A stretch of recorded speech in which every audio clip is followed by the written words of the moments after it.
ஏன் ஆள் மாறி அடிப்படை இழுத்து எடுக்கிறது, மற்ற ஆள் போன செத்துருவான். உள்ள போயிட்டு வெளியே வரையலாது, ஒழுங்கா போனா தான் வெளியே வர முடியும். அதற்காக கயிறை கட்டி தான் உள்ள விடுவாங்க. அவ்வளவு பரிசுத்தம் உள்ள ஒரு தேவன் தான் நானும் நீங்களும் ஆராதிக்கிற கர்த்தர். இன்றைக்கு இந்த இடத்தில் அசைவாடி கொண்டிருக்கிற அந்த தேவன் அப்படிப்பட்ட ஒரு பரிசுத்தம் உள்ள தேவன். பழைய ஏற்பாட்டில் எப்படி ஒரு பரிசுத்தம் உள்ள தேவனோ அதே மாதிரி தான் புதிய ஏற்பாட்டிலும் தேவன் இருக்கிறார். அதனால தான் தேவன் இந்த இடத்துல பேசிக் கொண்டிருக்கிறார். நானும் நீங்களும் எப்பொழுதும் தேவனுடைய சமூகத்துக்கு வருவதற்கு முன்பதாகவே ஆயத்தப்படணும். ஆயத்தப்படுத்தப்பட்டால் மாத்திரம்தான் தேவன் சீனாய் மலையில் எப்படி வந்து இறங்கினாரோ அதே போல் பரிசுத்த ஆலயத்தில் தேவன் வந்து இறங்குவார். இறங்கின பிற்பாடுதான் நீங்க நினைக்கிற காரியம், உங்களுக்கு எதிரான காரியம் எல்லாம் தலைகீழாக மாறும். இன்றைக்கு ஏதோ ஒரு ஏக்கத்தோடு, நோக்கத்தோடு, பயத்தோடு, ஒரு கேள்விக்குறியோடு தேவனுடைய சமூகத்தில் நீங்க நின்று கொண்டிருக்கலாம். தேவனுடைய ஆலோசனை உங்களுடைய வாழ்க்கையில் நீங்க கேட்பீங்களா, தேவன் கிரியை செய்யறது உங்களுடைய கண்கள் கட்டாயம் காணும். எந்த இடத்தில் ஆண்டவர் வந்து கிரியை செய்யணுமோ அந்த இடத்தில் தேவன் வந்து நிச்சயமாக உங்களுடைய வாழ்க்கையில் இறங்குவார். அந்த இடத்தில் எதிரான சூழ்நிலை எல்லாம் மாறி போகும். அதிகாரிகளோடு பேசுவார், நண்பரோடு பேசுவார், முதலாளியோடு பேசுவார். கர்த்தர் கிரியை செய்வார். அதற்கு காரணம் நம்ம என்ன செய்யணும்? நம்மை ஆராய்ந்து தேவனிடத்தில் நம்முடைய வாழ்க்கையை முழுவதுமாய் ஒப்பு கொடுக்க வேண்டும். ஆண்டவரை அசைவாடும், உங்களுடைய ஆலயத்துக்கு நான் வரணும், என்னில் நீ அசைவாடணும், என்னை பரிசுத்தப்படுத்தும். இந்த இடங்களில் எல்லாம் எனக்கு அசுத்தம் ஒட்டி கொண்டிருக்கிறது, விட முடியாத பாவங்கள் ஒட்டி கொண்டிருக்கிறது. எதை பார்க்க கூடாது நினைக்கிறோம் அதை பார்க்கக்கூடிய ஒரு உள்ள ஏவுதல் எனக்குள் வருகிறது. உங்களுடைய உண்மையான நிலையை தேவனுக்கு தெரியப்படுத்தினால் தேவன் யாரையும் தள்ளி விடுகிற தேவன் அல்ல. அவர் யாரையும் தள்ளி விடுகிற தேவன் அல்ல. இரக்கத்தில் ஐஸ்வர்ய சம்பந்தர் என்று வேதம் சொல்லுகிறது. இரக்கமுள்ள கர்த்தர், மனிதனுடைய பலவீனங்களை நன்றாய் அறிந்தவர். ஏன் இயேசு மாம்சத்தில் இறங்கி வந்தபடி அவருக்கு எல்லாமே தெரியும். மனுஷனுடைய பலவீனம் எப்படிப்பட்டது, அவனுடைய பாடுகள் எப்படிப்பட்டது இன்னொரு மனுஷன் போய் சொல்ல வேண்டிய அவசியம் இல்லை. கர்த்தருக்கு நல்லாவே அது தெரியும். ஆனா உண்மையை ஒப்புக்கொண்டு அவரிடத்தில் போய் மன்னிப்பு கேட்கிற நேரத்தில் தேவன் நிச்சயமாக அந்த இடத்தில் தேவன் நமக்கு ஒரு பலனை கர்த்தர் தருவார். ஆண்டவரே அந்த இடத்தில் தான் எனக்கு வறுமையாக இருக்கிறது கர்த்தருக்கு தெரியும். அந்த இடத்தில் ஆவியானவர் அசைவாடுவார். அதற்கு காரணம் என்ன? நம்ம ஒப்பு கொடுத்தால் தான் அது நடக்கும். ஆவியானவர் தொட்டார், ரட்சிக்கப்பட்டோம். ஆவியினால் நிரப்பப்பட்டால் தான் தொடர்ச்சியாக தேவனுக்குள் இருக்க முடியும். அவர் தொட்டார், வெளிச்சம் எல்லாம் பிரகாசமாக தெரிஞ்சதெல்லாம் நம்முடைய கண்களுக்கு. மெய்யான தேவன் யார் என்று தெரிந்தது. தேவனுடைய சமூகத்துக்கு வந்தோம். ஆண்டவராகிய இயேசுவை பார்த்து அப்பா என்று கூப்பிட்டோம். தொடுதல். ஆனால் தேவனுக்குள் நான் தொடர்ச்சியாக நான் இருக்க வேண்டுமாக இருந்தால் ஆவியினால் நிரப்பப்பட்டால் மாத்திரம்தான் அது முடியும். நிரப்பப்படும் வரைக்கும் வெளியே போகிறதும் உள்ள வர்றதுமா தான் நம்முடைய வாழ்க்கை இருக்கு. நீங்கள் பரிசுத்த ஆவியான ஒரு ஆள் தத்துவம் உள்ள தேவன், நம்மோடு கூட தெளிவாக பேசுகிற ஒரு கர்த்தர். நீங்கள் போயிட்டு உங்களோட பிரச்சனைகளை அவரிடத்துல சொன்னால் நிச்சயமாக அவர் கேட்பார். அதற்கு காரணம் என்ன? அவர் சாதாரண வல்லமை கிடையாது, அவர் ஆள் தத்துவம் உள்ள ஒரு தேவன். அவர் தெளிவாக பேசுகிற சத்தம் உங்களுடைய காதுகள் நிச்சயமாக அது கேட்கும். ஆவியானவர் சபைகளுக்கு சொல்லுகிறது காதுள்ளவன் கேட்க கடவன் என்றால் சொல்லுகிற சத்தம் ஒன்று வருது. சபையில ஆவியானவர் சத்தம் கேட்குது. அப்ப சபையில என்று நான் பேசுறபடியா சரி ஓகே ஆவியான என் மூலமா பேசுறார் அப்படி என்று மாத்திரமல்ல, நீங்க தனியே போனீங்கன்னா ஆவியானவர் சத்தத்தை உங்களால் கேட்க முடியும். இந்த இடத்தை என்னோட நாவ அவர் பயன்படுத்துறார். ஆனா நீங்க தனிமையில போய் நின்று அவருடைய கேட்கிற நேரத்தில் அவருடைய சத்தமே உங்களுக்கு தெளிவாக கேட்கும். அந்த இடத்துல உங்களுடைய தேவைகளை, உங்களுடைய பலவீனங்களை எல்லாம் மனுஷனிடத்துல சொல்ல வேண்டிய அவசியம் இல்லை. இன்னொரு ஊழியக்கார இடத்துல உங்களுடைய பலவீனங்களை சொல்ல வேண்டிய அவசியம் இல்லை. தேவனிடத்தில் தெரியப்படுத்துங்க. அப்பொழுது எல்லா புத்திக்கு மேலான தேவ சமாதானம் நிச்சயமா நம்முடைய வாழ்க்கையில் கடந்து வரும். அன்பானவர்களே, நம்முடைய வாழ்க்கை ஒப்பு கொடுக்கிற நேரத்தில் தேவன் மகிமையான காரியத்தை செய்ய இருக்கா? ஓகே, ஹல்லேலூயா. ஒரு வசனத்தை வாசிங்க. யோவான் புஸ்தகம்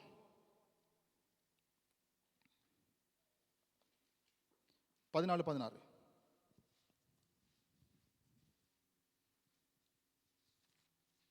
என் நாமத்தினாலே நீங்கள் எதை கேட்டாலும் அதை நான் செய்வேன். இல்ல 14:16. ஓ, நான் பிதாவை வேண்டிக் கொள்வேன், அப்பொழுது என்றென்றைக்கும் உங்களுடன் கூட இருக்கும்படிக்கு சத்திய ஆவியாக வேறொரு தேற்றரவாளனை அவர் உங்களுக்கு தந்தருளுவார். ஹல்லேலூயா. இயேசு என்ன சொல்றார் பாருங்க, நான் பிதாவை வேண்டிக் கொள்வேன், அப்பொழுது என்றைக்கும் உங்களுடன் கூட இருக்கும்படிக்கு சத்திய ஆவியாக வேறொரு தேற்றரவாளனை அவர் உங்களுக்கு தந்தருளுவார். வேறொரு தேற்றரவாளன். இயேசு இந்த உலகத்தை விட்டு கடந்து போறாரு. சீசரெல்லாம் கலக்கத்தோடு நின்று கொண்டிருக்கிறாங்க. ஏன்? இயேசு இருக்கும் வரைக்கும் எல்லா காரியங்களுக்கும் பதில் யாரா இருந்தார்? இயேசுவா இருந்தார். கஷ்டப்படுற நேரத்திலாம் தேற்றக்கூடியவராக இருந்தார். வியாதி என்ற நேரங்கள்லாம் சுகம் கொடுக்கக்கூடியவராக இயேசு இருந்தார். இப்ப இயேசு என்ன செய்ய போகிறார்? இந்த இடத்துல அவர் கடந்து போய் ஆக வேண்டும். அந்த நேரத்தில் இயேசு ஒரு காரியத்தை என்ன சொல்லுகிறார்? நான் பிதாவை நான் வேண்டிக் கொள்வேன். தேற்றர் வேறொரு தேற்றவா உங்களுக்கு தந்தருள்வார், அருளப்படுவார் ஆண்டவர் சொன்னார். இயேசு சொன்ன மாதிரியே பரிசுத்த ஆவியானவர் வந்து இறங்கினார். அன்பானவர்களே, இயேசு இருக்கும் பொழுது சீசர்கள் எந்த இடரலுமே அடையல. இயேசுனுடைய மரணத்துக்கு பிற்பாடு எப்ப இயேசுவை பிடிக்க வந்தார்களோ அந்த நேரத்தில் இருந்து சீசருடைய வாழ்க்கை முற்றுமுழுதுமா வேறொரு நிலைக்கு தள்ளப்பட்டது. பயந்தான். எப்போ பார்த்தாலும் எவன் வருவான் எவன் பிடிப்பான்னு தெரியாது. சபிக்கிறது, சத்தியம் பண்றது, பழையபடி கடலை அப்படியே மீன் பிடிக்க பழையபடி போகலாம் என்று சொல்றது. இதற்கெல்லாம் காரணம் என்ன? தேற்றரவாளன் அங்க இல்லை. இயேசு இருக்கும் பொழுது இப்படிப்பட்ட எண்ணமும் சிந்தனை சீசர்களுக்கு இல்ல. இயேசு எப்ப இல்லையோ அந்த நேரத்தில் தான் இவங்களுக்கு இப்படிப்பட்ட ஒரு நிலை வருது. அதற்கு காரணம் என்ன? தேற்றரவாளன் இல்லை. ஆனா இந்த பிரச்சனை இப்படியே போனா அழிஞ்சிரும், வாழ்க்கை அழிஞ்சிரும் என்ற இயேசுவுக்கு நல்லா தெரியும். அதான் ஆண்டவர் வேறொரு தேற்றரவாளன், நான் பிதாவை நான் வேண்டிக் கொள்வேன், அப்போ அருளப்படுவார் என்று சொன்னார். அன்பானவர்கள், அந்த அருள் பரிசுத்த ஆவியானவர் இன்றைக்கு நம்ம மத்தியில் பேசிக் கொண்டிருக்கிற ஆவியானவர். அவர் நம்மை தேற்றுகிற தேவன். அவர் இன்றைக்கும் எங்களோடு கூட.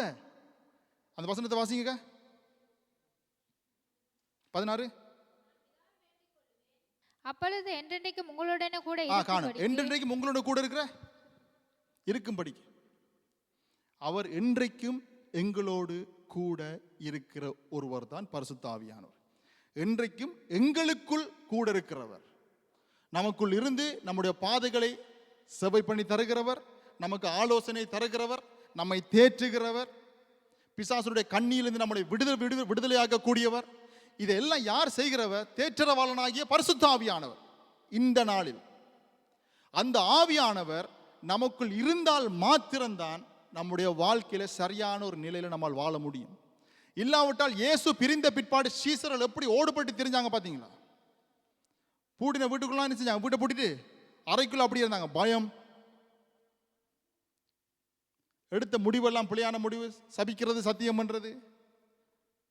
இதெல்லாம் காரணம் என்ன? நம்மை வழிநடத்தக்கூடிய ஒருவர் அந்த இடத்துல இல்லாவிட்டா வாழ்க்கை தலைகளா மாறிடும். ஆனா இன்றைக்கு பரிசுத்த ஆவியானவர் அந்த தேற்றரவாளன் நமக்கு அருளப்பட்டு இருக்கிறார். அதை பயன்படுத்தி கொள்வோமாக இருந்தால் நம்முடைய வாழ்க்கை சிறப்பாக மாறும். நம்முடைய வாழ்க்கை மென்மேலும் உயரும். உங்களுடைய கேள்விகளுக்கெல்லாம் பதில் கிடைக்கும். எந்த இடத்துக்கு வரணும், எந்த இடத்துக்கு போகணும் என்ற ஒரு தெளிவு உங்களுக்கு கட்டாயம் இருக்கு. அவர் பேசுகிற தேவனாய் பரிசுத்த ஆவியானவர் இருக்கிறபடினால் தெளிவாக பேசுவார். இந்த இடத்துக்கு போகணும், இந்த இடத்துக்கு வரணும் என்று சொல்லி ஆவியானவர் தெளிவாக உங்களுடைய வாழ்க்கையில பேசுவார். அவருடைய வழிநடத்தல் நம்முடைய வாழ்க்கையில் இருந்தால் மாத்திரம்தான் நம் பரலோகத்துக்கு போய் சேர முடியும். இன்னொரு வசனத்தை வாசிங்க, எபேசியர் 4:30.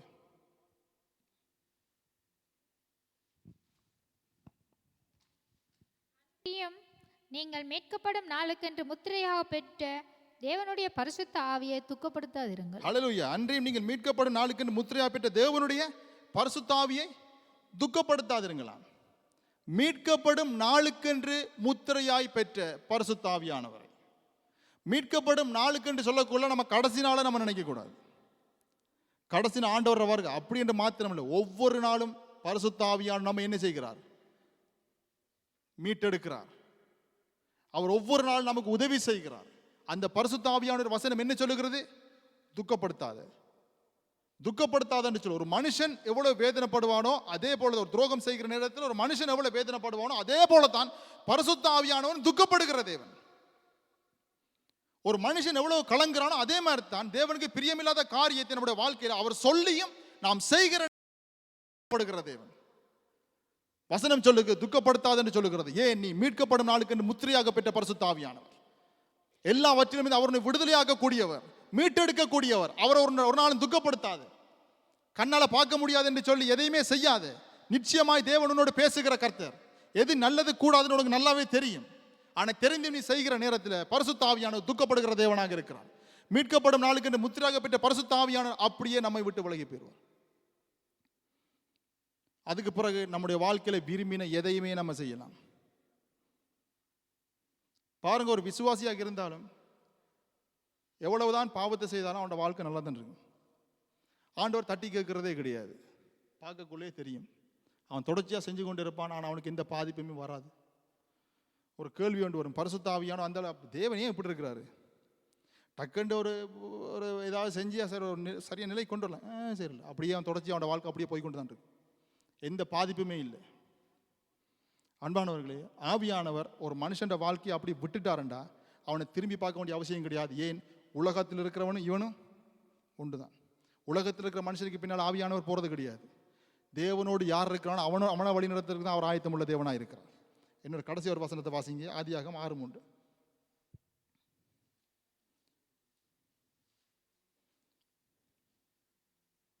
அப்பொழுது கர்த்தர், என் ஆவி என்றைக்கு மனுஷனோட போராடுவதில்லை, அவன் மாம்சம்தானே, அவன் இருக்க போகிற நாட்கள் 120 வருஷம் என்றார். என்ன சொல்றார் ஆண்டவர்? இனி எப்பொழுது மனுஷனோட நான் என் ஆவி போராடுவதில்லை. ஏன்? அவன் இருக்க போறது 120 வருஷம்தான். ஆண்டவர் சொல்லுங்க, இந்த ஆவி இனிமே மனுஷனோட போராட வேண்டிய அவசியம் கிடையாது. ஏன்? விட்டுட்டாருங்க. ஏன்டா அவனோட காலம் அவருக்கு நல்லா தெரியும். நீ ஆடுறதெல்லாம் ஆடு, நீ செய்கிற பாவத்தெல்லாம் செய், உனக்கு இவ்வளவுதான் லிமிட். அது முடிய கடைசியில் வந்து சைபரில் நிற்கும். அது அன்பானவர், இந்த உலகத்தில் கிடைக்கிற தண்டனையெல்லாம் பெருசு கிடையாது. இந்த உலகத்தில் ஆண்டவர் தண்டிக்கிறதெல்லாம் பெருசு கிடையாது. கடைசியில் ஒரு மனுஷன் நித்திய அக்கினிக்குள்ளே போய் விழுறான் பாருங்க. இரவு தெரியாது, பகல் தெரியாது, எந்த நேரமும் தெரியாது, நித்திய காலமான ஒரு வேதனை. இரவு பகல் தெரியாத ஒரு நிலைக்கு ஒரு மனுஷன் ஒரு நாள் தள்ளப்படுவான். அன்றைக்கு தான் தேவனுடைய வல்லமை, ஆவியானோட மகிமை அன்றைக்கு தான் அந்த மனுஷனோட வாழ்க்கையில் விளங்கும். ஆனால் தேவன் கணக்கு வைத்திருக்கிறார். அதனால தான் ஆண்டவர் சொல்லுகிறார், 120 வருஷம் என்றார். உங்களோட ஆயுள் காலமும் என்னுடைய ஆயுள் காலமும் தேவனுக்கு நல்லா தெரியும். ஒவ்வொரு மனிதனுடைய ஆயுள் காலம் தேவனுக்கு நல்லா தெரியும். நம்முடைய வாழ்க்கை வழி விலகி போகிற நேரத்தில், சொல்லி சொல்லி கேட்காம போகிற நேரத்தில் அவருக்கு தெரியும், இன்னொரு 10 வருஷம், இன்னொரு 5 வருஷம், இன்னொரு 3 வருஷம். நீ ஆடுறதெல்லாம் ஆடு, கடைசியில் முடிவு அங்கே வந்து நிற்கும்.